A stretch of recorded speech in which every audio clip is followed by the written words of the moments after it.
Hello, in this C++ tutorial we're going to talk about the basic structure of a program. We're going to start off with Hello World, like most tutorials. And we're going to start off by creating a new project, an empty project. We'll name it Tutorial 1 Hello World. And we'll overwrite it.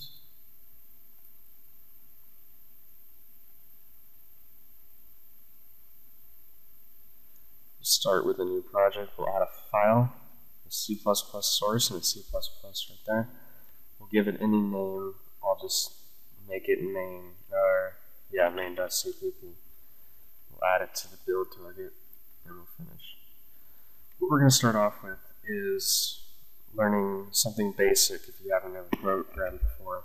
It's called a comment, and what it is, it's a line of code that is ignored by the compiler. It's basically just for the developer to see in order to organize the code better.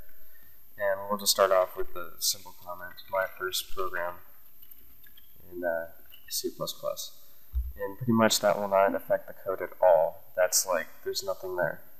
You can either do a comment by adding these two forward slashes, or you can do them by a forward slash, two asterisks, and another forward slash.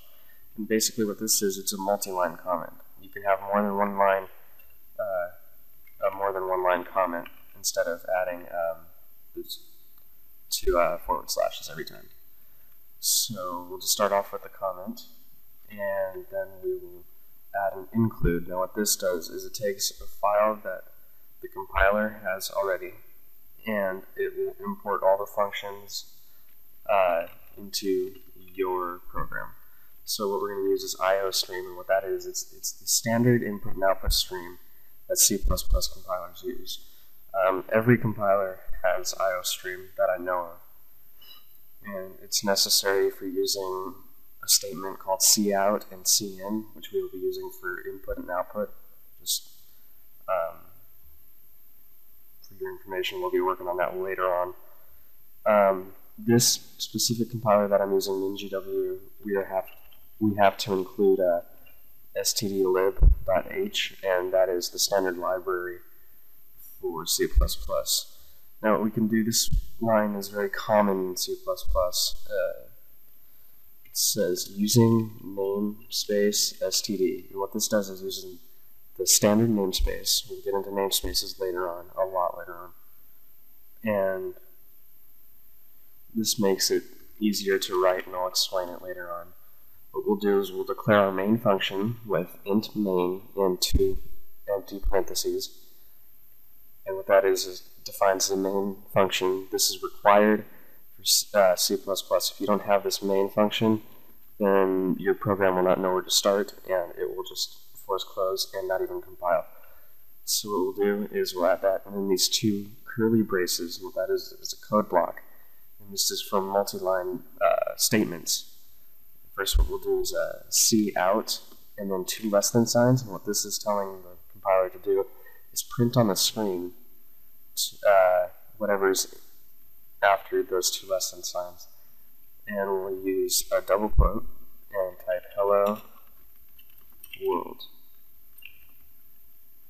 followed by another quote, another double less than sign, and end L.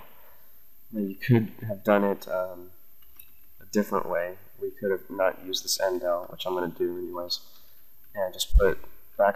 And what this is it's a character return, and it will automatically start at the next line for the next statement. So after cout, we will type in system, and then in parentheses and quotation, pause, and then add a semicolon to the end to end that statement. And what this is going to do is it's going to show that press any key to continue message that's so famous about Windows, and then we will do a last statement that is required for all int functions, and that is returning a variable, an integer, and we're going to return 0, and that's just the default thing for this. Now what we're going to do is we're going to compile it. We're going to build and run. What this is, it's going to compile the C++ program into a format that the computer's binary can read, and it will link it to a console executable. As you see here, it prints to the screen hello world, it returns that new line, the /n, and then prints press any key to continue. Now, if I didn't have this \n, it would write hello world, press any key to continue all on one line like this. And pretty much that /n is just for readability. Soon we'll get into creating a Win32 API, and we won't need to worry so much about carriage returns. Now let me just name something. If you are in Linux or Mac and you're writing in C++, instead of pause, actually no, you'll keep that. Never mind. And I think this pretty much concludes this lesson in the Hello World section. Yes, it does. Oh, I was going to explain this namespace. This line is for cout and cin. It's the standard namespace, and we need that line so we don't have to write std : in front of everything. If we didn't have standard at all and we tried to build it, it would put an error in the console. Error, cout was not declared in this scope.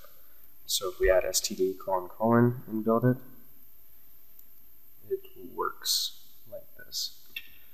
And just to make things easier and lines shorter, we will just add this at the top, and it will add that to everything. So I hope you enjoyed this tutorial. Come back for more high definition tutorials. There will be a new tutorial every day to every other day, as I mentioned in the last tutorial. If you didn't watch the last tutorial, I recommend that you do that, so you can see how we installed the compiler and editor. Thank you for watching, and I'll see you in the next video.